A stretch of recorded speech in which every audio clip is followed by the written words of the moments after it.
Tales, natural de Mileto, vivió en el siglo VI a.C. Fue uno de los 7 sabios de Grecia, según cuenta Platón, y el primero en ser llamado sabio. Cuentan que cuando su madre lo invitó a casarse, respondió: «Aún no es momento oportuno». Luego, cuando ella insistió, después de pasar su juventud, contestó: «Ya no es momento oportuno». De aquí se puede desprender el episodio de Diógenes el Cínico. Cuando le preguntaron cuál era la edad más apropiada para el matrimonio, respondió: «De joven aún no, de viejo ya no». Estas anécdotas de Tales y otros filósofos griegos lo cuenta Diógenes Laercio en su obra Vida de los filósofos más ilustres. Como se sabe, fue Tales quien postuló que el agua es el primer principio de las cosas, que el mundo está animado y lleno de espíritus. Decía que por 3 cosas daba gracias a la fortuna. La primera, por haber nacido hombre y no animal. Segundo, ser varón y no mujer. Tercero, griego y no bárbaro. Se cuenta que un día que una vieja lo sacó de su casa para que observase las estrellas, cayó en un hoyo, y como se quejase de la caída, le dijo la vieja: «Oh Tales, tú que presumes ver lo que está en el cielo, cuando no ves lo que tienes a los pies». Estos son algunos de sus versos. Indicio y seña de ánimo prudente nos da quien habla poco. Alguna cosa sabia, alguna cosa ilustre elige siempre. También dice en otro lugar que el mucho hablar no demuestra una mente sagaz. Busca una sola cosa sabia, elige una sola cosa respetable, acallarás así la cháchara infinita de los hombres necios. Otra traducción precisa de esta sentencia es: una multitud de palabras no es prueba de una mente prudente. En general, el hablar poco es una máxima unánime entre los antiguos. Cuando le preguntaron quién es feliz, respondió: el que tiene el cuerpo sano, el espíritu bien dispuesto y un natural bien educado. Decía que nos debemos acordar de los amigos ausentes, tanto como de los presentes, que lo loable no es embellecer el exterior, sino adornar el espíritu con las acciones. No te enriquezcas con injusticias, decía también, ni publiques secreto que se te ha fiado. Preguntado qué cosa es difícil, respondió: el conocerse a sí mismo. Y también qué cosa es fácil, dijo: dar consejo a otros. De aquí se ha construido una frase que no es precisa, que dice: la cosa más difícil es conocernos a nosotros mismos, lo más fácil es hablar mal de los demás. Sin embargo, esto de hablar mal de los demás es claramente apócrifo, nunca dijo eso.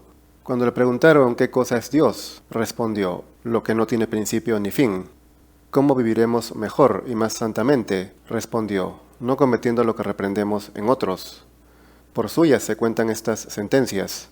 De los seres, el más antiguo es Dios, por ser ingénito. El más hermoso es el mundo, por ser obra de Dios. El más grande es el espacio, porque lo encierra todo. El más veloz es el entendimiento, porque corre por todo. El más fuerte es la necesidad, porque todo lo vence. El más sabio es el tiempo, porque todo lo descubre. Dijo que entre la muerte y la vida no hay diferencia alguna, y arguyéndole uno diciendo: entonces, ¿por qué no te mueres tú?, respondió: porque no hay diferencia. Tales, el sabio, murió estando en unos espectáculos gimnásticos, afligido de calor, sed y debilidad propia por ser ya viejo. También Diógenes Laercio, en su Vida de los filósofos más ilustres, nos habla de Solón de Atenas, que vivió durante el siglo VII y VI a.C.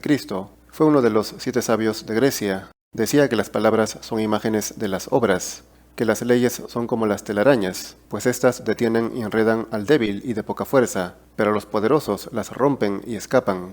Preguntado de qué forma no harán los hombres injusticias, respondió: aborreciéndolas los que no las padecen igualmente que los que las padecen. Sentenció que de las riquezas nace el hartazgo, y del hartazgo la insolencia.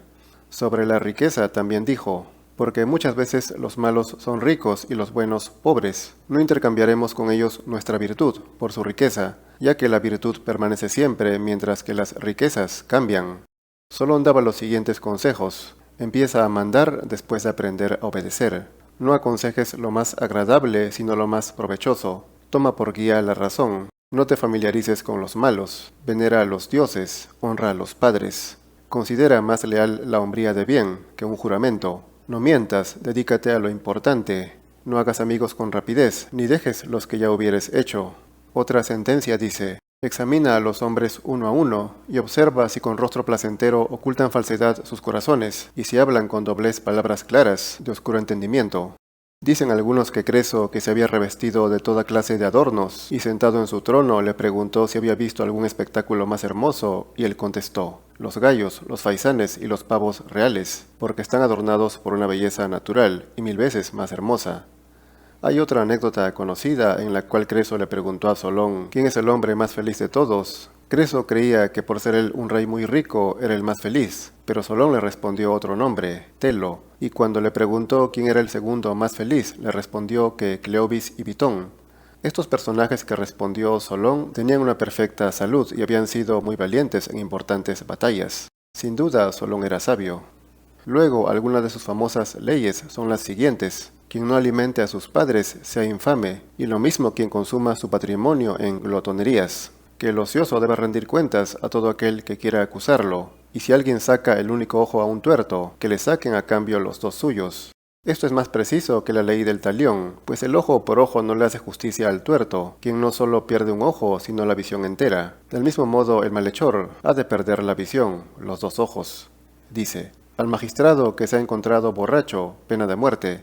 Esto es por la seriedad del cargo. Los políticos tenían que dar el ejemplo y para eso debían ser los mejores ciudadanos. Se cuenta que el pueblo estaba tan contento con Solón que le ofrecieron ser su rey para que pueda gobernar con pleno poder, lo cual era contrario a la democracia que Solón estaba intentando en Atenas. Por ello no solo no aceptó, sino que se opuso a Pisístrato, que sí estaba dispuesto a convertirse en rey tirano. Así que acudió a la asamblea con lanza y escudo y les previno del intento de Pisístrato. Incluso estaba dispuesto a socorrerlos al decirles: atenienses, soy más sabio que unos y más valiente que otros. Más sabio que los que no comprenden el engaño de Pisístrato, y más valiente que los que lo conocen pero callan por temor. Entonces el consejo de la asamblea, que estaba a favor de Pisístrato, dijeron que Solón estaba loco.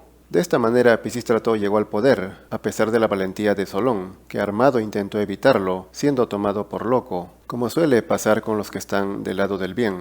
Así Solón se refirió a este episodio en una carta que envió a Epiménides. Dijo: cuando yo deposité mis armas ante la sala de los generales, dije que era más inteligente que los que no comprendían que Pisístrato ambicionaba la tiranía, y más valiente que los que vacilaban en oponerse. Ellos despreciaron la locura. Al final expresé mi testimonio: oh patria, yo Solón, estoy dispuesto a defenderte de palabra y de obra. De nuevo a ellos les pareció que decía locuras. En vano pues me desvelaba en libertar a los pobres de la servidumbre, puesto que el día de hoy todos son esclavos de Pisístrato.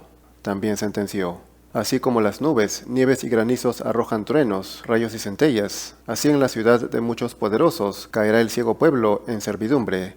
Es inevitable que los poderosos dominen ahí donde existan. Por eso los sabios recomendaban que nadie tenga demasiado poder, ningún particular, nadie sea demasiado rico. Las diferencias deben ser razonables.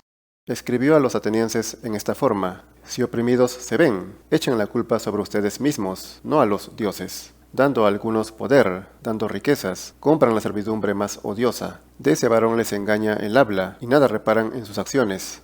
Ante la tenaz oposición de Solón al gobierno de Pisístrato, éste le envió una carta que decía: en nada peco contra los dioses ni contra los hombres, sino que he dispuesto que se gobierne según las leyes que tú estableciste para los atenienses, y están mejor gobernados que durante la democracia. No permito que se perjudique a nadie, y aunque rey, no me diferencio de la plebe, excepto la dignidad y honor, contentándome con los mismos estipendios dados a los que reinaron antes. No me quejo de ti, porque anunciaste al pueblo mis designios, puesto que los anunciaste antes por el bien de la república que por odio que me tengas, como también porque ignorabas la calidad de mi gobierno. Pues si lo hubieras sabido, tal vez te hubieras adherido a mi hecho, y no te hubieras ido. Vuelve pues a tu casa y créeme aún sin juramento que en Pisístrato nada habrá ingrato para Solón.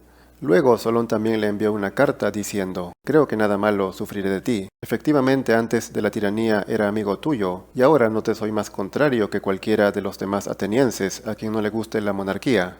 Si les es mejor ser gobernados por uno solo o vivir en una democracia, que lo determine cada uno por lo que conoce. Confieso que eres el más benigno de los tiranos, pero veo que no estaría bien que yo regresara a Atenas, para que nadie me reproche que después de ofrecer a los atenienses la igualdad política y no aceptar la tiranía cuando me era posible, ahora de regreso estoy de acuerdo con lo que tú haces.